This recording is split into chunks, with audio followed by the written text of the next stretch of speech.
नमस्कार, कार्यक्रम बातें कोरोना की में आप सभी दर्शकों का स्वागत है। दर्शकों, इस कोरोना महामारी के समय हमारे जीवन में कई बदलाव आए हैं, कई समस्याएं आई हैं, लेकिन इसी समस्याओं से निपटने का तरीका भी हमने सीखा है।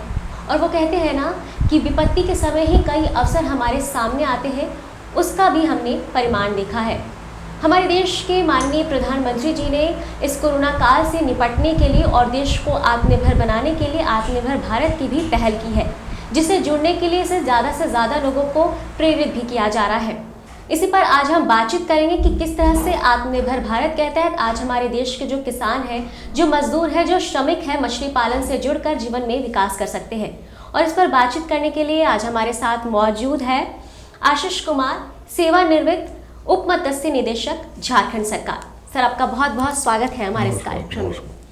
सर, हमने देखा है कि ये जो समय रहा है हमारे पूरे देशवासियों के लिए, या कहे कि एक पूरे विश्व के लिए एक बहुत ही गंभीर समय रहा है। बहुत सारी चीज़ें जो है इस वक्त बंद रही है, मुख्य अगर हम कुछ ज़रूरी चीज़ों की बात करें उनको छोड़कर तो। और इस समय लोगों के सामने एक रोज़गार की जो समस्या है वो भी पैदा हो गई है। बात करें हमारे झारखंड की तो बहुत सारे प्रवासी मजदूर भी हैं, उनको भी यहाँ वहाँ अपने लौटना पड़ा अपना रोज़गार छोड़कर। तो जीवन में लोगों के बहुत जो है अब इस वक्त जो उतार चढ़ाव का समय रहा है। तो सबसे पहला सवाल तो आपसे यही करेंगे कि अगर हम मत्स्य की बात करें, मत्स्य पालन की बात करें, मछली पालन की बात करें, तो जो किसान पहले से मछली पालन कर रहे थे, इस कोरोना काल में उनके समक्ष किस तरह की परेशानियां आई और किस तरह से इस परेशानियों का निपटारा किया जा रहा है?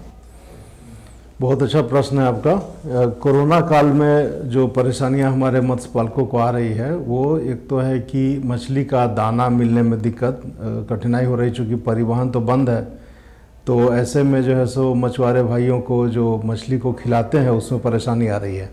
तो उसके लिए मैं सलाह दूंगा कि जो स्थानीय जो सामान आपको मिलता है, जैसे कि सरसों का खल्ली है, धान का कोढ़ा है, या फिर जो गोबर खाद वगैरह देते हैं, उसको दे करके मछलियों को भोजन का जो पूर्ति है वो किया करें। और वैसे तो मछली के दाना के परिवहन पर रोक नहीं है और न ही मछली के परिवहन पर रोक है। तो यदि आपको व्यवस्था हो तो अपना वाहन से आप जहाँ दाना का डिपो है या जहाँ से बिक्री होती है वो ले जा सकते हैं। एक तो ये समस्या है। दूसरा है कि कोरोना काल में मछली के बिक्री के समय भी बहुत ध्यान देने की आवश्यकता है। जो भी हमारे मछुआरे भाई बिक्री करते हैं वे मास्क लगा कर रहें, सैनिटाइज़र का प्रयोग करें।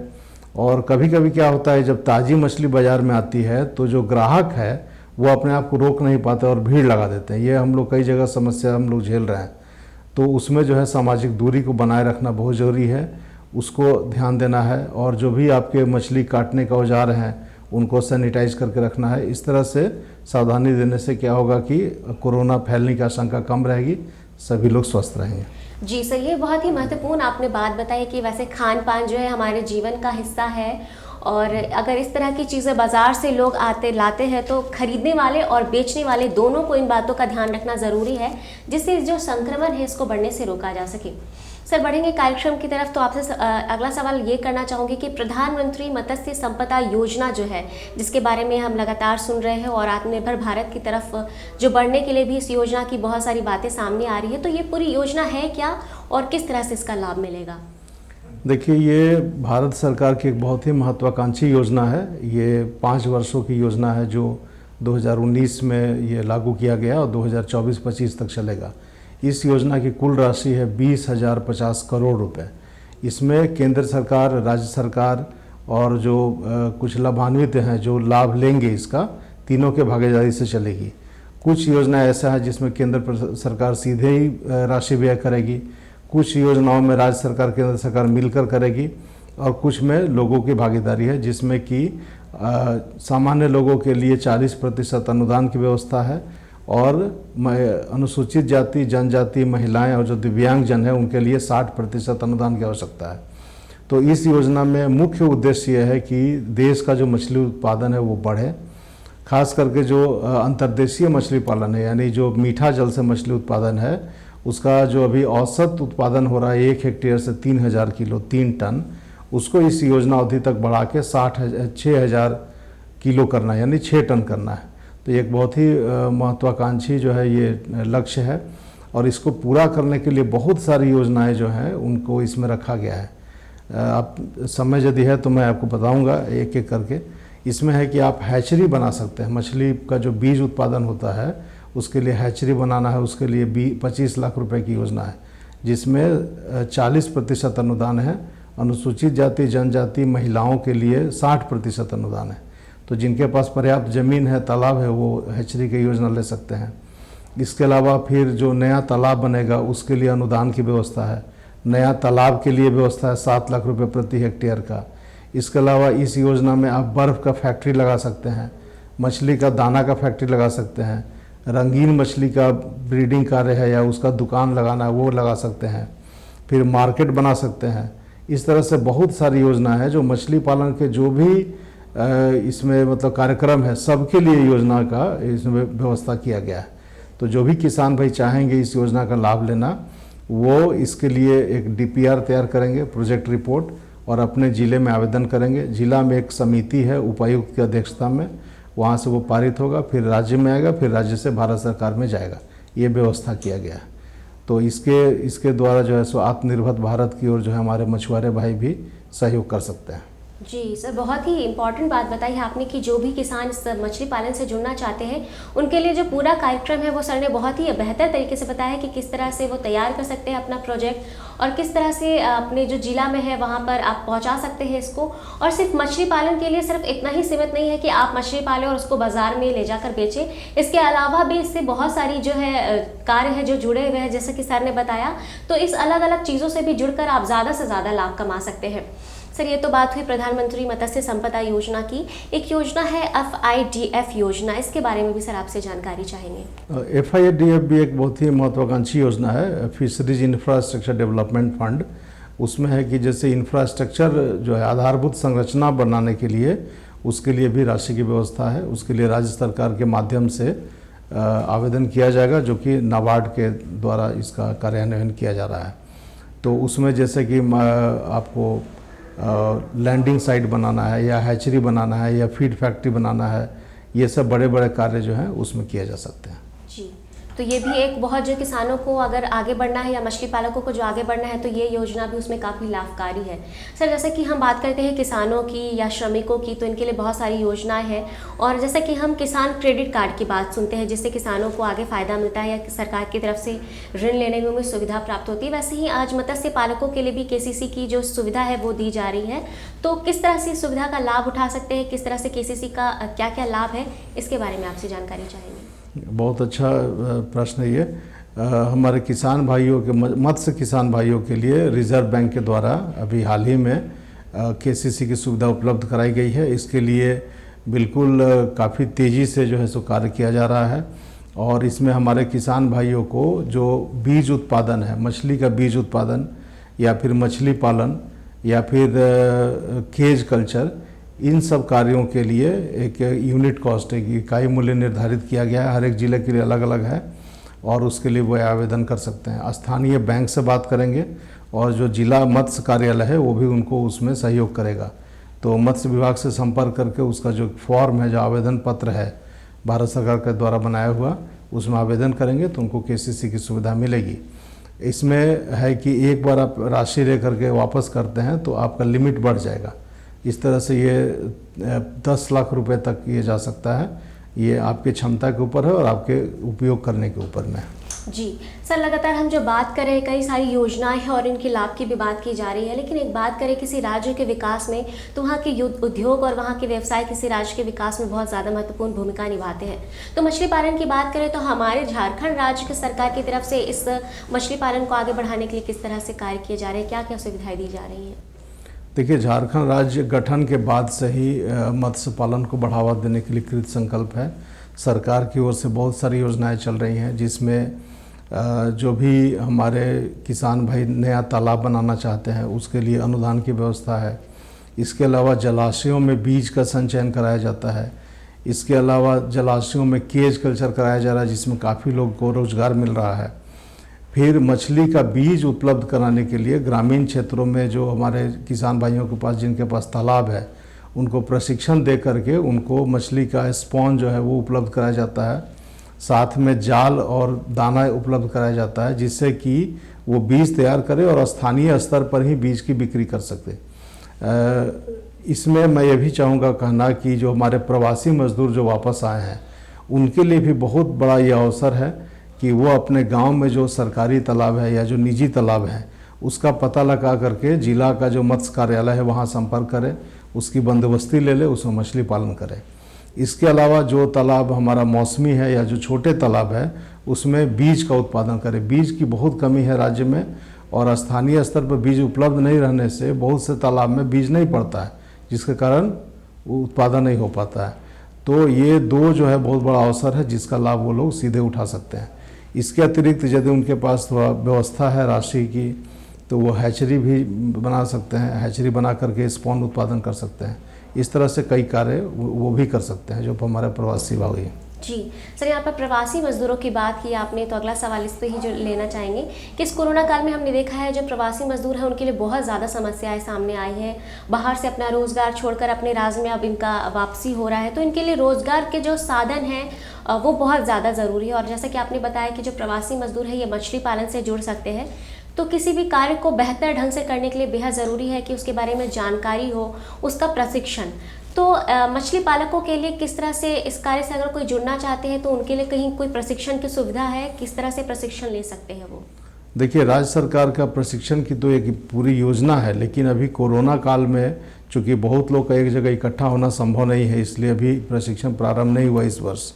लेकिन फिर भी उनको तकनीकी सहायता देने में कहीं कोई कमी नहीं है। जिनको भी तकनीकी सहायता चाहिए वे अपने जिला के जिला मत्स्य कार्यालय से संपर्क कर सकते हैं, वहाँ उनको पूरी जानकारी दी जाएगी और वहाँ संपर्क करके वो अपने गांव में यदि अपने पंचायत में कोई सरकारी तालाब है जिसका डाक होता है वो भी ले सकते हैं और भी जो सुविधा है वहाँ से प्राप्त कर सकते हैं, इसमें कोई दिक्कत नहीं है।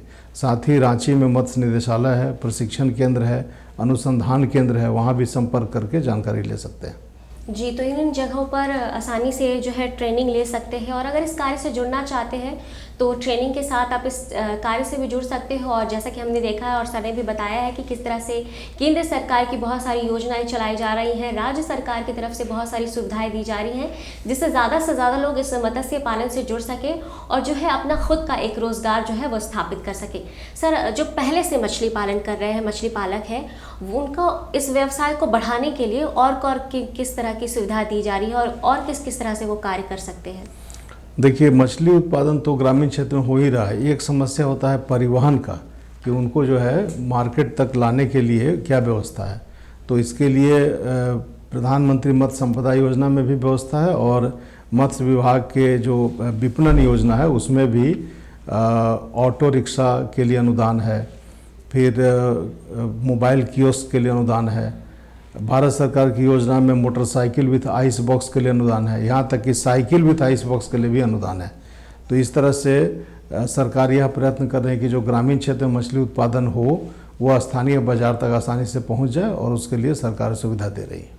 जी सर, एक बात करें कि जैसे मछली पालन की हम बात करें तो मछली तो खाने में हमारे बहुत ही स्वाद का चीज़ होता है और साथ ही साथ हमारे सेहत के लिए भी बहुत बेहतर होता है।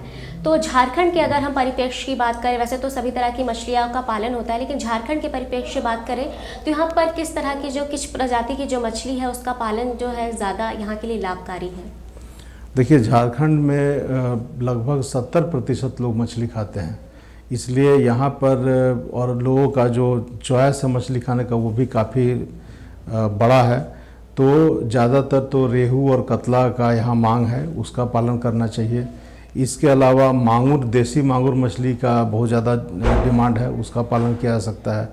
इसके अलावा वियतनाम कवई मछली एक आ गई है, फिर केज में हम लोग पंगास मछली पाल रहे हैं, उसका भी काफ़ी डिमांड है। फिर अभी तिलापिया मछली भी, जो तिलापिया की नीलोटिका वैरायटी है जो लगभग 1 किलो की हो जाती है, उससे ज़्यादा भी होती है, उसका भी डिमांड है। तो झारखंड में मांग इतना ज़्यादा है कि हर प्रकार की मछली का यहाँ पर खपत है और किसान भाई हमारे उसका पालन कर सकते हैं। जी, तो किस ऐसे भी आपने बताया कि हम सभी भी जानते हैं कि यहाँ पर 70% आपने बताया कि ज़्यादा मछलियों का सेवन करते हैं लोग, और मछली एक तरह से हमारे शरीर के लिए भी बहुत अच्छा होता है और हमें इसका सेवन करते रहना चाहिए, जिससे शरीर में किसी चीज़ की कमी है तो उसकी कमी को भी ये पूरा करता है और अलग अलग मछलियों में अलग अलग तरह के गुण होते हैं। सर ये तो मछली खाने की बात हमने की, लेकिन इसके लिए उसके पहले जो उसके पालन करने की जो ज़रूरत है या मछली का जो तालाब तैयार करने की जो बात है, अगर उस पर हम बात करें तो अगर मछली पालन के लिए सबसे पहले जब तैयार किया जाता है तालाब, तो वो किस तरह का तालाब होना चाहिए और पानी किस तरह का होना चाहिए जिससे ज़्यादा से ज़्यादा अच्छी मछली जो है उसको उसमें पल सके, उत्पादन हो सके। देखिए मछली पालन में जो हम लोग करते हैं कि 3 स्टेज होता है। एक है तालाब की तैयारी, जिसमें संक्षेप में मैं बता रहा हूँ, जिसमें कि हम लोग तालाब में कोई खरपतवार है, जलीय घास है जैसे कि जलकुंभी हो गया है या फिर कमल का फूल है या हाइड्रीला है, तो उसको सफाई करते हैं। उसमें चूना दे करके उसके अम्लीयता को हम लोग कंट्रोल करते हैं। उसमें यदि पुरानी मछलियाँ हैं, जो जंगली मछलियाँ हैं या जो परभक्षी मछलियाँ, उनकी सफाई करते हैं और उसमें फिर चूना और दाना वगैरह दे करके पहले से ही भोजन हम लोग तैयार करने का प्रयास करते हैं। फिर दूसरा स्टेज आता है बीज का संचयन, जिसमें कि उचित प्रकार का मछलियों का बड़ा आकार का बीज उसमें डालते हैं। तीसरा स्टेज है फिर उनका भोजन और रख रखाव। तो मछलियों को नियमित भोजन, प्रतिदिन भोजन देने की आवश्यकता है सुबह शाम, जिससे उनका ग्रोथ होता रहे। चौथा स्टेज है कि उसके बीमारी के रोकथाम के लिए और उसका वृद्धि दर ठीक है कि नहीं, इसका जांच समय समय पर करते रहना चाहिए। लगभग 15 दिन 1 महीना पर उसका हम लोग बोलते हैं सैम्पलिंग करना, ये देखना कि मछलियाँ ठीक से बढ़ रही कि नहीं बढ़ रही हैं। तो इस तरह से यदि हमारे किसान भाई करेंगे, पानी का गुणवत्ता का टेस्ट करते रहेंगे, तो मछली का उत्पादन बहुत ही अच्छा होगा। अभी तो भारत में औसत 1 हेक्टेयर में करीब 3 टन हो गया है उत्पादन, लेकिन उसको और बढ़ाने की आवश्यकता है। हमारे किसान भाई चूक जाते हैं कहीं कहीं पर, मछली को भोजन नियमित नहीं देते हैं, जिसके कारण प्रभावित होता है उसका जो वृद्धि है। जी, ये बहुत ज़्यादा ज़रूरी है कि मछली के खान पान का ध्यान रखा जाए, रख रखाव का ध्यान किया जाए। और सर मछली पालन की बात करें तो इसके पानी का जो स्तर है जिसकी हम बात करते हैं, इसके जो भी टेक्निकल चीज़ें हैं, ये बहुत ही ज़्यादा इंपॉर्टेंट है। तो इसके बारे में भी आपसे जानना चाहेंगे कि जैसे कि आपने कहा कि पानी की गुणवत्ता की जाँच होनी चाहिए, तो किस तरह का पानी का लेवल होना चाहिए, किस तरह के उसमें गुण होने चाहिए, और इस संबंध में जो है मछली पालक कहाँ संपर्क कर सकते हैं? देखिए ऐसे तो बहुत सारे पैरामीटर है पानी का, मिट्टी का, लेकिन 2-3 चीज़ ही मात्र यदि किसान भाई हमारा ध्यान रखें। जैसे एक है पानी का पीएच। वो पीएच यदि हमारा 6.5 से 8.5 तक रहे, हल्का क्षारीय रहे, वो बहुत अच्छा है। वो हम लोग टेस्ट करना ट्रेनिंग में भी बताते हैं और जिला स्तर के कार्यालय से पता कर सकते हैं। इसके अलावा दूसरा ऑक्सीजन की मात्रा। ऑक्सीजन यदि हमारा 5 से 8 ppm तक है तो ठीक है। उसका साधारण टेस्ट है कि सुबह में यदि सूर्योदय के पहले मछलियां ऊपर आकर सांस ले रही हैं और सूर्योदय के बाद मछलियां वापस नहीं जा रही, इसका मतलब तालाब में ऑक्सीजन की कमी है। एक बहुत ही छोटा सा ये टेस्ट है। यदि ऐसा आप पाते हैं तो तुरंत उसमें चूना का प्रयोग करें, पोटेशियम परमैंगनेट का प्रयोग करें। और तीसरा है तालाब में भोजन उपलब्ध रहना चाहिए। उसके लिए एकदम छोटा सा एक प्रयोग है कि आप अपने हाथ को पानी में डालिए केहूनी तक, और यदि आपको मुट्ठी दिखाई देने लगे तो समझिए कि भोजन की कमी है। मुट्ठी नहीं दिखाई देता है तो भोजन पर्याप्त है। तो ये 3 चीज़ यदि हमारे किसान भाई ध्यान रखें, पानी का पीएच देख लें, ऑक्सीजन देख लें, तालाब में भोजन देख लें, तो वो उनका बहुत अच्छा उत्पादन होगा। जी, तो ये चीज़ें ज़रूरी है ध्यान में रखने की, और बहुत ही कॉमन चीज़ें आपने बताई है कि मछली पालक अगर अपने तालाब में इन चीज़ों को देखे कि किस तरह से ऑक्सीजन मछलियों को मिल रहा है कि नहीं, खाने की कमी है कि नहीं, तो ये बहुत ही निम्न तरीके से इसको इन चीज़ों का जो ध्यान रखा जा सकता है। तो ये तो हमने बात की कि मछली पालक अच्छी तरह से किस तरह से मछलियों का पालन करने के लिए किन बातों का ध्यान रखें, लेकिन बहुत सारी चीज़ें कभी कभी चूक भी जाती है। तो ऐसी कौन सी तरह के, जैसे बहुत लोगों के बीच मिथ्या होती है या बहुत सारी चीज़ों की गलत जानकारी होती है, तो ऐसी कौन सी चीज़ें ना करें कि विपरीत उसका असर ना पड़े उस पर? देखिए कोई भी चीज़ प्रारंभ करने से पहले उचित होता है कि उस विषय के विशेषज्ञ से एक बार बात कर लें, उससे संबंधित कोई किताब मिले तो उसको पढ़ लें। नहीं तो कभी कभी क्या है कि जानकारी के अभाव में लोग गलती कर देते हैं। अब जैसे कि ऑक्सीजन की कमी हो रही है लेकिन उनको जानकारी नहीं है, अब वो ध्यान नहीं दिए, नतीजा है कि सभी मछलियाँ एक साथ मर जाएंगी। अब पेपर में आप अक्सर देखते होंगे बहुत से फला तालाब की मछलियाँ मर गई, 10 टन 20 टन एक साथ मर गई। दूसरा है एक कि चोरी से बचाव और जहर देने से बचाव। ग्रामीण क्षेत्र में कभी कभी क्या है, आपसी दुश्मनी के कारण, अभी आज ही हम पेपर में देखे हैं लोहरदगा जिले में एक तालाब में जहर दे दिया, 10 क्विंटल मछली मर गई। तो उसके लिए सुरक्षा का उपाय आपको करना है। तीसरा है कि चिड़ियों से भी काफ़ी क्षति होती है। बहुत सी जो बर्ड्स हैं, चिड़ियाँ हैं, वो मछली खाती हैं। इसके लिए आप देखेंगे आंध्र प्रदेश में जितने भी तालाब है उसके ऊपर जाल लगा रहता है, जिससे कि चिड़िया का अटैक नहीं हो। तो आदमी से सुरक्षा, जहर देने से सुरक्षा, बर्ड से सुरक्षा, और तीसरा है अत्यधिक बारिश होने पर यदि आपका बांध कमज़ोर रहेगा तो बांध टूट जाएगा, सभी मछलियाँ बाहर निकल जाएंगी।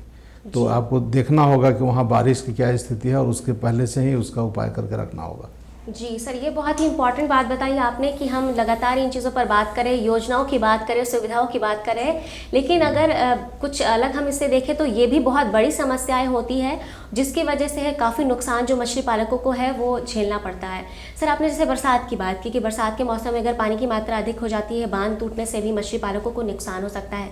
ऐसे ही अलग अलग अगर हम मौसम की बात करें, जैसे गर्मियों के मौसम में होता है कि तालाब सूख जाते हैं, उस टाइम भी बहुत सारे मछली पालकों को नुकसान होता है। तो अलग अलग मौसम में किस तरह से मछली पालकों को इसका ध्यान रखने की ज़रूरत है? देखिए, यह अनुभव का चीज़ है। आपको पता करना होगा कि आपका तालाब का पानी यदि सूख रहा है तो उसके लिए आपको पानी की व्यवस्था करनी होगी। यदि अगल बगल में कोई बोरिंग है या फिर नदी है तो उससे पानी लेना पड़ेगा। और यदि बारिश में आपका बांध टूटने का है अंदेशा तो पहले से उसमें एक ह्यूम पाइप लगा के रखिए कि जो पानी आए वो उधर से निकल जाए, उसमें जाल लगा दीजिए कि मछलियाँ नहीं निकले। तो ये हमारे किसान भाई अपने अनुभव के आधार पर या फिर जो गांव के बुजुर्ग लोग हैं उनसे संपर्क करके वो अपना सीख करके व्यवस्था कर सकते हैं। जी, ये बहुत ही इंपॉर्टेंट बात है। और अभी बरसात का मौसम भी चल रहा है और इस समय में किसानों को या जो मछली पालक हैं उनको इन बातों का ध्यान रखना चाहिए जिससे उनको ज़्यादा से ज़्यादा लाभ हो, नुकसान ना हो। सर, मछली अगर हम पाल रहे हैं तो उसका जैसे खान पान की बात बहुत ही ज़्यादा ज़रूरी है कि मछलियों का बढ़ना उसके खान पान ही निर्भर करता है। तो देखा जाए कि ऑर्गेनिक तरीके से अगर मछलियों को खान पान दिया जा रहा है, उसमें किसी रसायन का उपयोग नहीं किया जा रहा है, तो उसमें किस तरह का खान पान होना चाहिए और किन चीज़ों से बिल्कुल ही जो है मछलियों को बचाव रखना चाहिए? देखिए, जो मछलियों का भोजन है वो पूरी तरह से ऑर्गेनिक है। जैसे सरसों का खल्ली है, धान का कोढ़ा है, मूंगफली का खल्ली है, सोयाबीन का खल्ली है, तो ये सब ऑर्गेनिक ही है। और जो ऑर्गेनिक तरीके से हमारे किसान भाई करते हैं वो लोग यूरिया, डीएपी या पोटास इत्यादि का प्रयोग नहीं करते हैं और इस तरह से वो जैविक बिल्कुल मछली उत्पादन होता है। साथ ही जो हमारा जलाशय से मछली उत्पादन हो रहा है वो पूरी तरह से जैविक है, क्योंकि जलाशयों के किनारे जो जंगल है उसी के पत्ते जो हैं बारिश में बह करके जाती हैं, वही भोजन में परिवर्तित हो जाती हैं और उसी को मछलियाँ खाती हैं। तो जो झारखंड में बहुत सारे जलाशय, लगभग 400 से अधिक करीब जलाशय हैं, तो वहाँ की जो मछली है वो तो पूरी तरह ऑर्गेनिक है। इसके अलावा हमारे कई किसान भाई भी जैविक तरीके से मछली उत्पादन कर रहे हैं। जी, ये बहुत ही ज़्यादा ज़रूरी है क्योंकि वो हमारा एक आहार बनता है। मछली पालन के बाद मछली जो बाज़ार में आती है वो हमारा आहार बनता है। तो किस तरह से उसका पालन किया जा रहा है, किस तरह का भोजन उन्हें दिया जा रहा है, ये बहुत ही ज़्यादा ज़रूरी है।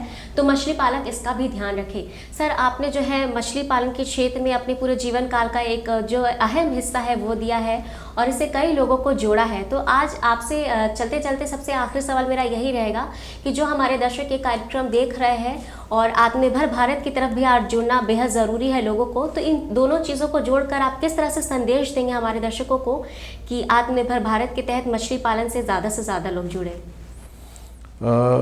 झारखंड राज्य के जितने भी हमारे मत्स्य कृषक भाई हैं, मैं चाहूँगा कि वे लोग अपने ज़िले के जिला मत्स्य कार्यालय के जरूर संपर्क में रहें, क्योंकि वहाँ से उनको योजनाएं प्राप्त होंगी, तकनीकी जानकारी प्राप्त होगी।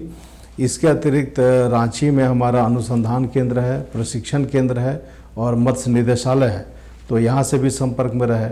इसके अतिरिक्त जो हमारा वेबसाइट है झारखंड fisheries.org, उसको भी देखते रहे, वहाँ से बहुत सारी जानकारी मिलेगी।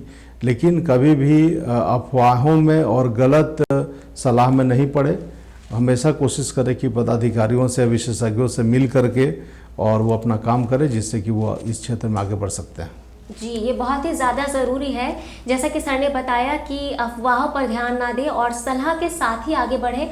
और सलाह के लिए आज हमारे राज्य सरकार की तरफ से और जैसे फिशरी डिपार्टमेंट की तरफ से भी बहुत सारे जो आपकी सेवा के लिए वहाँ पर लोग हैं, तो आप जो भी मछली पालन के से जुड़ना चाहते हैं वहाँ पर जाकर संपर्क कर सकते हैं और इस व्यवसाय से जुड़ सकते हैं। सर, हमारे इस कार्यक्रम में आपने भाग लिया और हमारे दर्शकों को बहुत सारी जानकारी दी, इसके लिए आपका बहुत बहुत धन्यवाद। धन्यवाद।